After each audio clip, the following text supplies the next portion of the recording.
But I do actually have what might be a useful piece of information to add into the debate raised by Matt's comments. One of the things that Matt alleged, and I know he's got evidence for this, is that the FCA did a dodgy deal with Deutsche Bank, whereby the seniors were excluded from the kind of metaphorical charge sheet, and in return, the bank appeared to pay a much larger fine.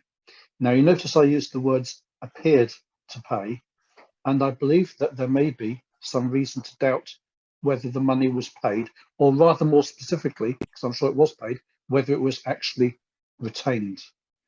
Now, bear with me and I'll explain to you why I say this.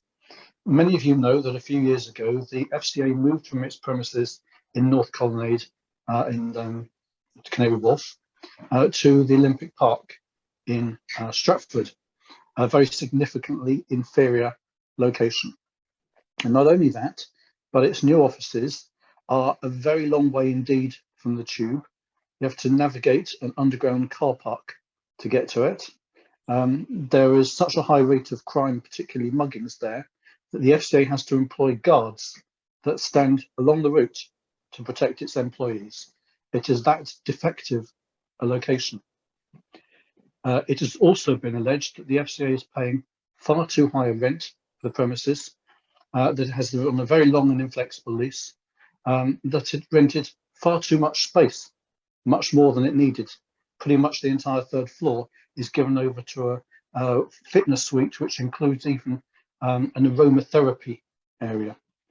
Now, why am I mentioning all of this? Oh, the other thing I should say is they also rented it completely not fitted out, and they bore the cost to fit out themselves. I think that was 90 million from memory. And why do I mention this? Simply because there's an amazing coincidence about who the freeholder is. Yep, Deutsche Bank.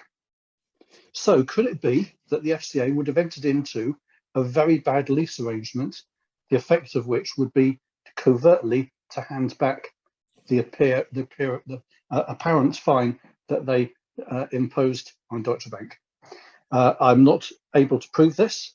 It may just be that Andrew Bailey is very bad at commercial negotiations and he struck a particularly poor deal with the landlord, and it's only a coincidence that the landlord is a large regulated firm that had just paid a very large fine. But I have to say, it doesn't look like it to me.